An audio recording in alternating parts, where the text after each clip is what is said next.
Bound disease کے بارے میں آپ کو معلومات پہنچا رہے ہیں کہ جو امراض، جو ڈیزیزز، جو بیماریاں ویکٹر سے یا حشرات الارض، جو چھوٹے کیڑے مکوڑے ہیں، اڑنے والے ہیں یا رینگنے والے ہیں، ان کے ذریعے جو بیماریاں پھیلتی ہیں ان کے بارے میں ہم بتانا چاہیں گے۔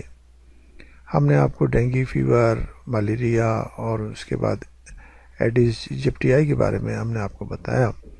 اب ایک اور مرض ہے جسے چیکو گونیا کہا جاتا ہے۔ یہ مرض بھی ماسکیٹو جو مچھر ہے، ایڈیز ایجپٹیائی، وہی اس مرض کو پھیلانے کا باعث بنتا ہے۔ یہ مرض بھی وائرس کے ذریعے ہوتا ہے۔ ایک وائرس ہے جس کو جو وائرس جو ہے یہ مچھر کے جسم میں موجود ہوتا ہے۔ اگر مچھر یہ ایڈیز ایجپٹیائی انسانوں کو کاٹے تو یہ مچھر جو ہے، یہ وائرس جو ہے یہ بیماری پیدا کرتا ہے۔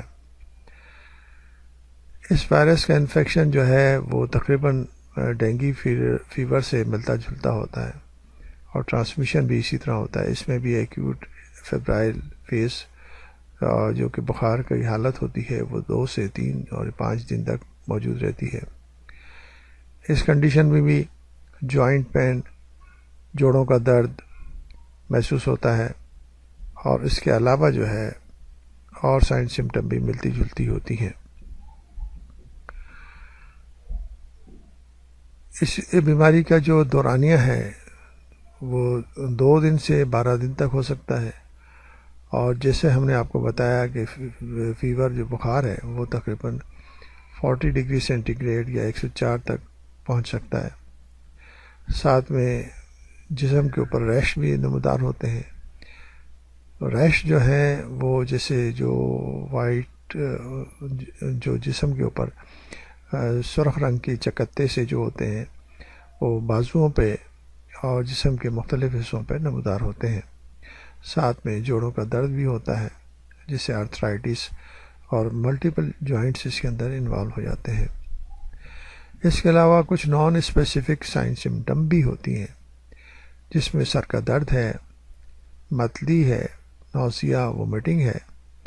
ساتھ میں بعض دفعہ اس میں کنجکٹیوائٹس یعنی کہ آنکھوں میں سرخی اور فوٹوفوبیا یعنی کہ دھندلا نظر آنے بھی محسوس ہو سکتا ہے۔ ساتھ ہی منہ کا مزہ بھی بدلا ہوا ہو سکتا ہے۔ اس بیماری کے بارے میں جو ہم نے آپ کو بتایا یہ بھی اس ماسکیٹو سے یعنی کہ ایڈیز ایجپٹیائی سے پھیلتا ہے۔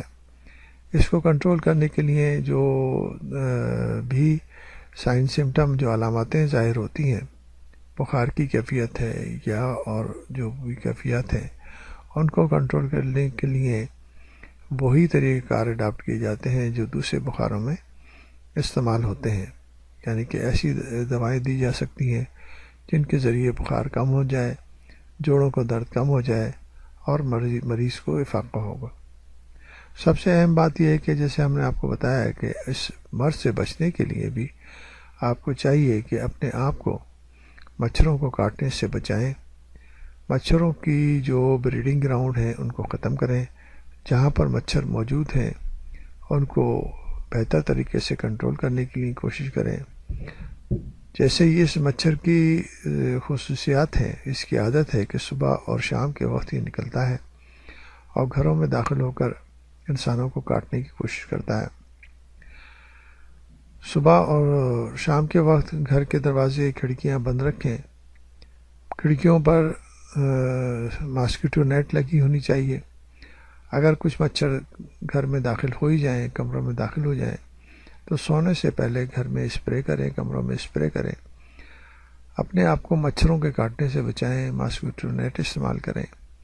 بعض دفعہ کچھ ریپیلنٹ جو ماسکیٹو ریپیلنٹ ہیں، کچھ ایسی سولوشن ہیں جس کے ذریعے ماسکیٹو جو ہے وہ قریب نہیں آتے، وہ استعمال کی جا سکتی ہیں۔ تو اس طرح آپ اس مرض سے بچ سکتے ہیں۔ بہتر یہ ہوگا کہ ان مسائل کو سامنے